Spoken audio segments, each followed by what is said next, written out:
Hey there, and welcome back to Tim Talks Cooking. Today, we are talking KETO Tollhouse chocolate chip cookies, my friend. You heard me right.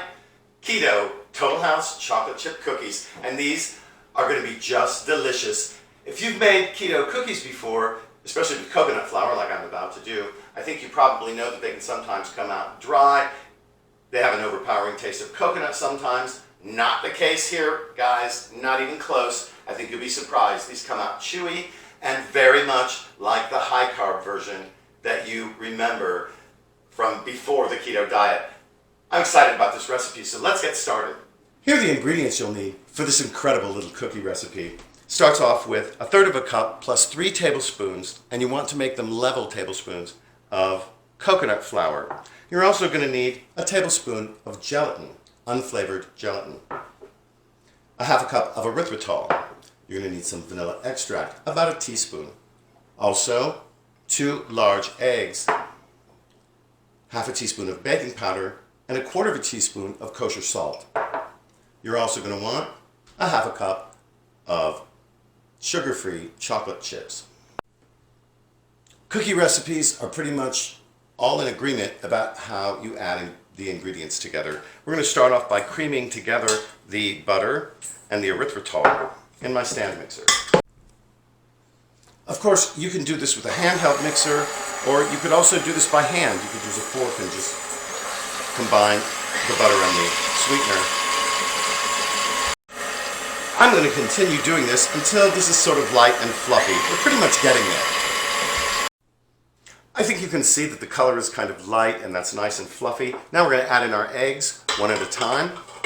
I'm going to just stir them in. When adding eggs to a recipe like this, I like to break the egg in a custard cup first to make sure we don't get any shell in the recipe. It's really hard to get out once it gets into a batter like this. Just going to turn that on a little faster. Add in our other egg.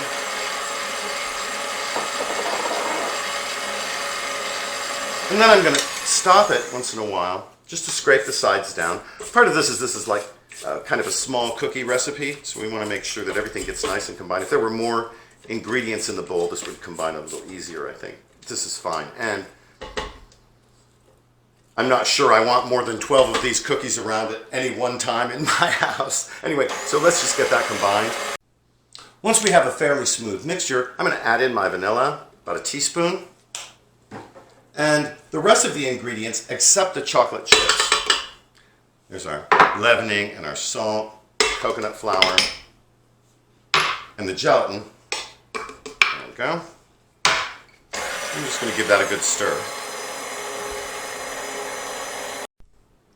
Okay, so I've scraped my beater down now to get all the goodies off of it.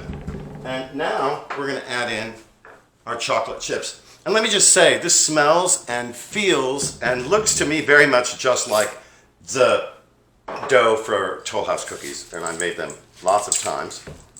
Really one of my favorite cookies. You could of course add some nuts to this if you like too. I'm not going to do that today. I'm trying to keep it simple here. And I want to keep the calories down as well. Remember when you're eating these cookies, you don't want to eat the whole batch. There, one cookie is one serving, and this is very high fat, but low carb. Oh yeah, look at that. I think we're ready to make some cookies out of that, right? Now, if you like fat bombs, and if you like cookie dough, you could actually eat this right now. This is good for that. If you don't mind having raw eggs, that is. What I'm going to do is I'm going to form this into a log and then cut it into 12 pieces so I can form it into little ball shapes. I just want to get it into an evenly distributed log here. There we go. More or less. And so we're going to get 6 out of each of these. So cut these into thirds. Cut each of the thirds in half. Nothing to it. Obviously, we don't have to be exact. Oh, by the way, my oven is preheating to 350 degrees. And we're going to make ball shapes out of each one of these squares. Next, we want to flatten these down a little bit with the palm of our hand. I'm also going to take the time to press back together these places where it's sort of cracked, just to make sure our cookies are nice and round and they're pretty when we bring them out.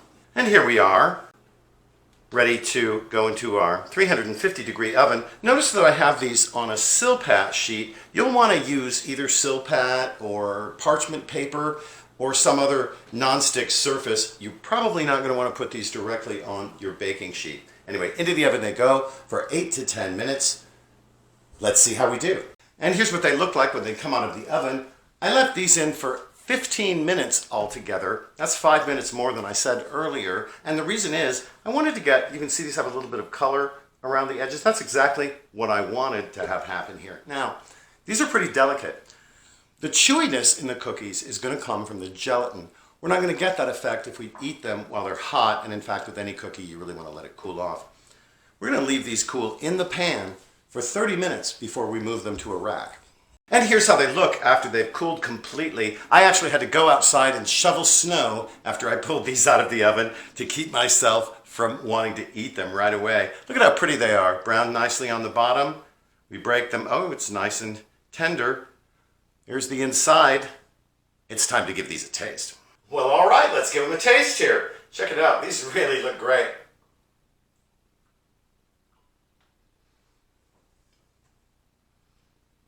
You know, really good. Chewy. Doesn't taste like coconut.